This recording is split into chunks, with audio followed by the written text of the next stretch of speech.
Bonjour à toutes et à tous et bienvenue dans cette nouvelle émission de Metal Hunters. J'espère que le son sera bon parce qu'il y a une rivière qui coule et il y a un petit peu de vent. Cette émission va porter sur Symphony of Enchanted Land Part 2 de Rhapsody. C'est la seconde fois que les Transalpins apparaissent sur ma chaîne et ce pour la même raison que lors de la première fois. J'ai sorti un disque, je l'ai écouté, je me suis pris une bouffée d'excellente musique dans la gueule couplée à une superbe nostalgie. Pourrais-je saupoudrer le tout et faire le boomer en disant que le power metal c'était mieux avant? Parlons du disque. Ce disque qui est sorti en 2004 chez SPV.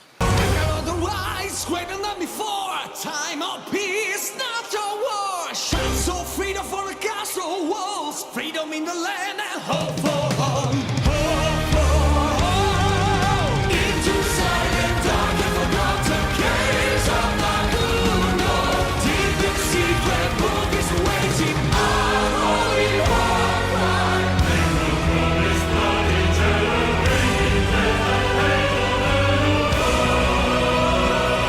from the Rocky Mountains to the Golden Sea, to the barbarians. Que pouvait-on attendre de Rhapsody qui avait clôturé leur précédente histoire avec l'excellent Power of the Dragonflame? Les Italiens étaient alors au top niveau power metal mélodique, c'est donc logique qu'ils nous soient revenus avec une nouvelle histoire et toujours leur style de musique. Après tout, Rhapsody, du moins à l'époque, c'était une histoire et de la musique, du bon power metal mélodique qui s'y marie parfaitement. Ambiance fantastique, passage héroïque, de l'épique bien sûr, et des paroles qui vont dans ce sens. C'est donc logique que les mecs nous soient revenus avec une nouvelle histoire, reprenant même le nom de leur album culte en ajoutant juste partout à la fin. Bien que sur le papier tout semble déjà connu, et d'ailleurs cet aspect avait été renforcé par les magazines de l'époque, ce qui m'a rendu fou, parce que franchement on lisait ce qu'ils disaient sur l'album les mecs, et c'était oui, il n'y a pas d'évolution, c'est toujours du power metal, nanani, nanana. Si on prend la chronique de Rockard, franchement il y a au moins un quart de tête comme ça, qui parle de l'invité de l'album, et pas forcément de façon super positive j'ai trouvé. Un quart qui dit oui c'est que du power, il n'y a pas d'évolution, déjà entendu, blablabla. Alors forcément quand on lit le texte on se dit la note ça va pas être géniale. 9 sur 10, fini. On croirait limite avoir une review de Dream Theater. Hein, mais cet album est nul, Imagine Noir c'était mieux, moi j'attendais un nouveau Metropolis, nanana. Combien il a l'album, la note? 13 sur 10, allez hop, fini. Donc je disais donc, oui, sur le papier on est un terrain connu, c'est vrai qu'on a là du power metal mélodique de grande facture, sauf que ici, ce power metal prend des dimensions dantesques. Personnellement, j'y vois une évolution vers une musique plus grandiloquente, qui éblouit. Un genre qui finalement se transforme en power metal symphonique ou film score metal. Voilà, c'est un nom de genre qui est dégueulasse, mais qui colle pas mal à la musique de Rhapsody sur cet album, parce que à plusieurs moments, on aura l'impression d'entendre une musique de film. Et d'ailleurs, ce nom fut suggéré par Joey DeMaio, qui trouvait que Hollywood Metal, ça faisait un peu trop Hollywood, justement, le Hollywood avec les paillettes, les stars qui arrivent à smoking, qui prennent de la coke sur le cul des escorts, et que ça allait pas du tout à Rhapsody. Enfin, pour les avoir vus à Stockholm, je peux vous dire que ça y allait les putes. Et les compositions vont donc volontairement dans ce sens, bien sûr renforcées par cet orchestre symphonique qui a été loué pour l'occasion. Celui-ci est d'ailleurs utilisé comme j'aime, pas trop pompeux, pas trop niais, pas trop voyant aussi. Le but c'est pas de mettre des alertes partout en disant regardez on a loué un orchestre, ça y est on est au niveau dessus, oui c'est génial. Voilà, c'est pas du Nightwish, c'est pas du Septic Flesh. Et oui là je suis énervé, ça va mandaler. Mandaler, verbe dérivé du mot mandal, synonyme mournifler. L'orchestre loué fut celui de Prague, comme souvent, parce que les prix sont un peu plus attractifs par là-bas. Et d'ailleurs, si vous allez à Prague, ne mangez surtout pas leur fromage, c'est dégueulasse, franchement. J'étais à Prague là, récemment avec Vincent Levin, on est allé voir Cannibal Corpse, on s'est régalé. Leur fromage immonde, dégueulasse, comme j'ai dit, mais même les locaux n'en veulent pas. Ça il faut le comprendre. On était au bar là, le Hellbells, excellent bar métal. Il faut vraiment que vous passiez dans ce bar si jamais vous allez à Prague et que vous aimez le métal. Vous pouvez l'apercevoir d'ailleurs dans la vidéo de Maxwell Dragon Follow the Reader au Brutal Assault. Voilà. Et dans une de mes vidéos aussi, celle de Dream Theater, je crois que j'ai filmé un truc dedans. Bref, allez dans ce bar. La serveuse de ce bar nous a demandé, quand on a voulu avoir du fromage, elle nous a dit mais vous voulez le fromage qui pue? Et puer, elle a utilisé le verbe stink. Ça veut dire qu'ils puent la merde. Donc même eux n'en veulent pas. Donc surtout, ne goûtez pas leur fromage. C'est hideux. Et je crois que je vais devoir arrêter de partir dans tous les sens. Sinon, la chronique va durer 3 heures.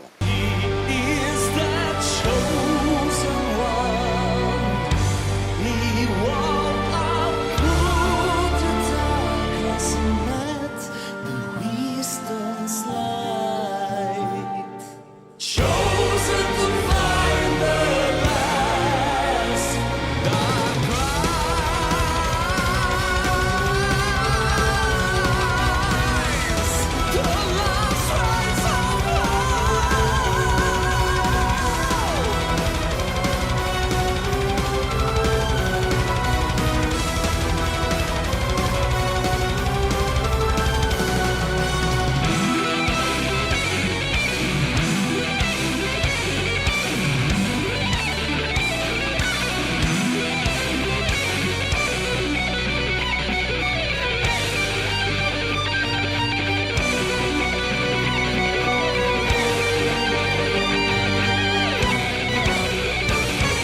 sur cet album, on a un véritable orchestre symphonique et les titres seront, selon moi, moins directs, moins impactants, moins dans cette veine hymne à concert et plus servant l'histoire et l'ambiance. Donc ceci dit, on reste dans du power metal, donc il y a largement moyen de se régaler et de chanter.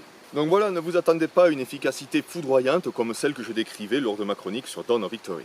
On aura d'ailleurs pas mal de morceaux longs, je crois que la plupart dépassent les 5 minutes. Faut savoir que l'album est en obésité morbide, il fait 72 minutes.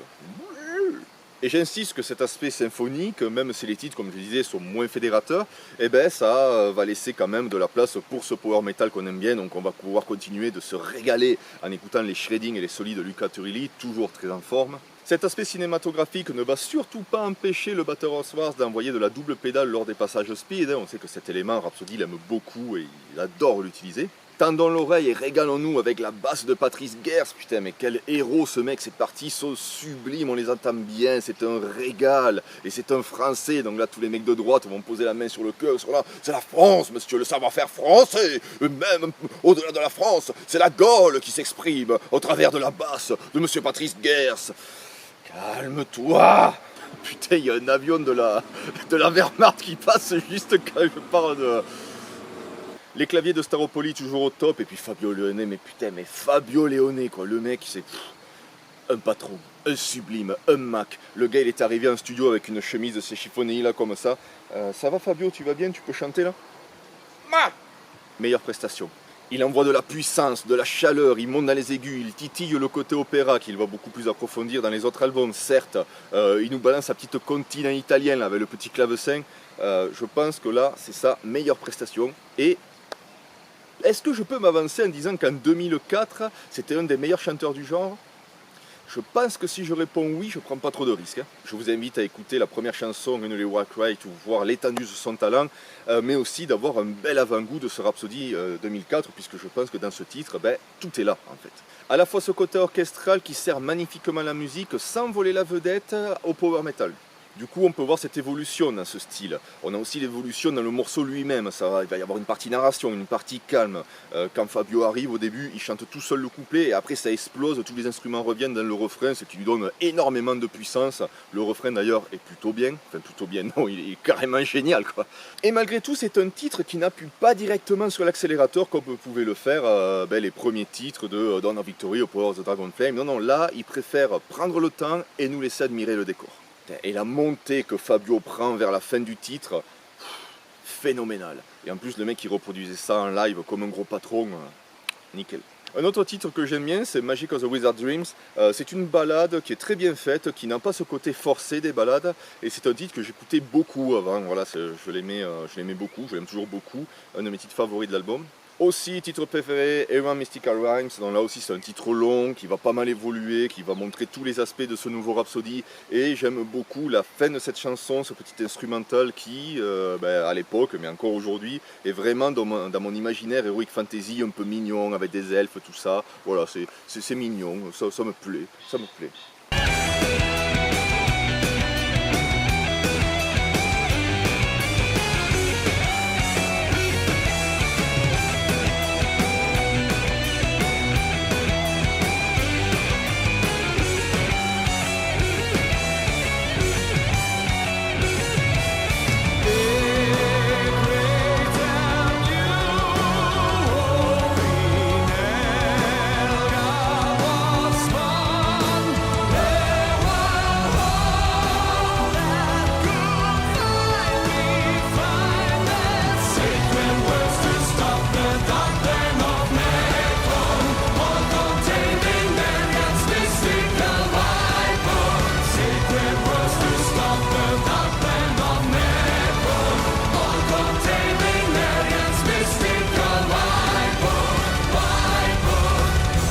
Bon alors bien sûr on n'y coupe pas, c'est un invité de luxe qui apparaît sur ce disque, puisqu'il apparaissait sur la pochette de l'EP The Dark Secret, qui est une sorte d'avant-goût de la nouvelle saga de Rhapsody.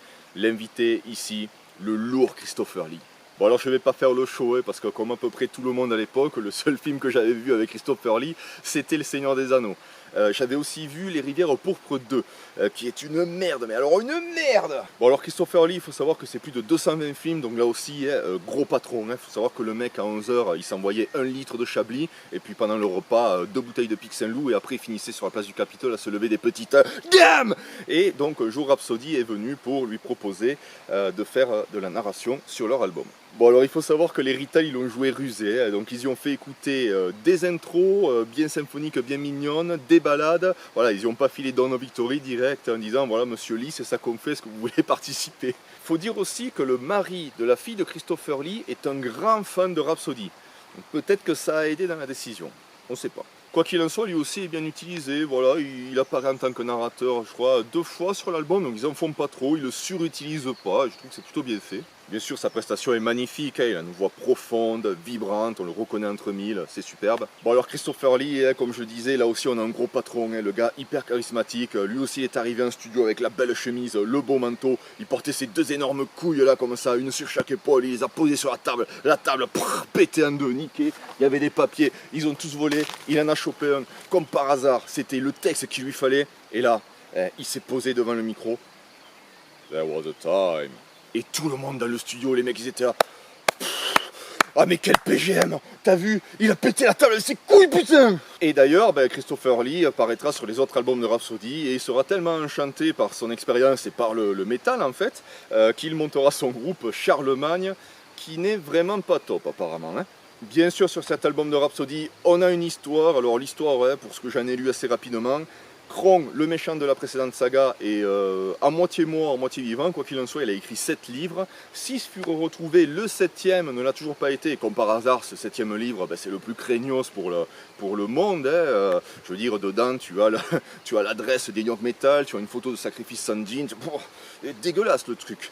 Et du coup, il faut à tout prix retrouver ce livre, et pour cela, ils vont chercher le héros de la première saga, Dargor. Donc voilà, c'est un petit peu recyclé, tout ça. J'ai pas lu en détail, j'ai essayé, mais en fait, j'écoutais l'album en même temps, j'ai préféré juste écouter l'album et pas que mon attention parte dans tous les sens. Voilà.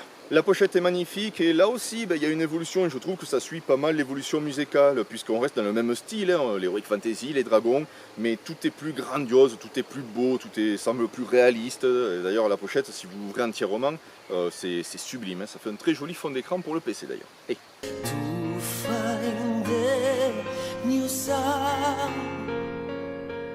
I know it is my fate, bound to aliens old tale. I'll be always there, fighting the ancient sin. In this eternal night. Angels are calling from the islands of crystal.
Voilà pour cet album de Rhapsody, et encore un album que je n'avais pas écouté depuis longtemps, et lorsque je me le suis repassé, qu'est-ce que vous voulez, je me suis régalé, parce que la musique est excellente, et parce qu'il y a la nostalgie aussi. Je me revoyais à la vigne pendant mes pauses déjeuner, lorsque j'allais me mettre à l'ombre, là, sous un arbre, avec mon Walkman qui faisait cette taille, là, je mettais les piles, je mettais l'album dedans, et je l'écoutais, et je me régalais déjà à l'époque, et oui. La musique, putain, mais c'est excellent, c'est grandiose. Est-ce qu'aujourd'hui, il y a des groupes qui peuvent sortir un album aussi majestueux et aussi ambitieux? Eh ben non, eh ben voilà, arrêtez alors. Bon, on sent sur cet album que les mecs avaient beaucoup plus de moyens, hein, vous m'étonnez, on passe de chez Lim Music à SPV, ça débloque un petit billet supplémentaire. Et d'ailleurs, si les mecs ont signé chez SPV, c'est parce qu'ils ont suivi les conseils de leur société de management qui était à l'époque Magic Circle.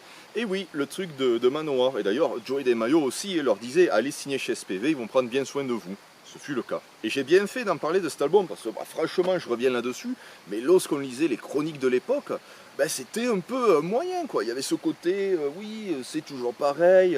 Attendez, c'est quoi qu'il y a? Je regarde pour être sûr. Manque d'audace instrumentale. Putain, mais... Et il faut quoi en fait? Il faut que les mecs fassent du Opeth, il faut qu'ils fassent du saxophone, il faut que ça devienne comme ces groupes de merde là qui viennent d'Australie, du death rock, jazz, avant-gardiste là, où les titres ils font 13 minutes, on se fait chier du début jusqu'à la fin, on s'emmerde. Les gars ils sont là, avec leurs petites lunettes d'intello, je fais de la musique complexe, c'est pas pour toi, ta gueule. Et puis bon, je veux pas dire hein. Mais quand c'est les AC/DC qui sortent, elle est où l'audace musicale? Oh non, mais je rentre chez moi. Hein. Ouh putain, je suis en train de m'énerver. Bon allez, petite anecdote, tranquille, pour se calmer. Il faut savoir que cet album avait été composé à la base pour illustrer Le Seigneur des Anneaux. Le souci étant que les mecs qui détenaient le droit de l'œuvre ne voulaient pas que cet univers, cette histoire, soit associée au hard rock. Voilà, ça a été dit dans ces termes. Donc je sais pas, peut-être que les mecs ils ont regardé ah mais c'est ces gueux qui se roulent dans la pisse et la boue de la Warzone, bon, on va leur laisser une chance et tout. Ils sont allés sur YouTube, ils ont regardé le report de Maxwell Dragon au Motocultor. Mais les gueux, mais engagez donc des anciens commandos serbo-croates qu'on les tue. Oui je sais, la vidéo de Maxwell Dragon n'était pas sortie à l'époque, arrêtez, voilà. Donc, du coup ça s'est pas fait. Et ils ont dû écrire une histoire pour pouvoir illustrer leur album. Alors il faut aussi savoir que la mère de Luca Turilli a un ami qui est un bon copain au fils de Tolkien. Et en interview, Luca Turilli disait que s'ils avaient exploité ce filon, peut-être qu'ils auraient pu arriver à avoir les droits. On ne le saura jamais, quoi qu'il en soit, Seigneur des Anneaux ou pas, hein, on se régale avec l'album. Voilà, j'ai assez parlé, la batterie a tenu, je suis content parce qu'en général, quand il fait ce temps, quand il y a un paysage, et c'est dommage parce que ça rend pas très bien à la vidéo, parce que c'est très joli là, les montagnes, c'est plutôt pas mal. Mais bon, en général, quand je tourne dehors, la batterie ça suce bien, hein, voilà, on se croira à la Jonquera. Quoi qu'il en soit, écoutez cet album de Rhapsody, c'est vrai que c'est pas l'album qu'on vous conseillera, hein. En général ce sera Symphony of Enchanted Land le premier, ou Dawn of Victory, mais vraiment donnez sa chance à cet album. Franchement c'est le dernier grand album de Rhapsody pour moi. Ce qu'ils vont sortir ensuite, cela sera juste bon, et puis après ça va finir avec du juste bon et du passable, pour malheureusement continuer sur du passable et du mauvais. Et d'ailleurs les derniers albums, je les ai pas écoutés, j'écoute les titres en avant-première lorsqu'ils sortent. Je trouve pas ça génial, je reconnais pas Rhapsody, vous me direz c'est normal parce qu'il n'y a plus Turilli, il n'y a que Staropoli qui compose. Voilà, il n'y a plus personne du magnifique line-up que nous avions sur ce disque. Et voilà, je vais m'arrêter là, boire un petit peu d'eau et je vais continuer ma marche. Death Metal! I am metal, and I'll never die. We are metal, and we'll never die. I will crank you up. You can bring me down. I will make you high.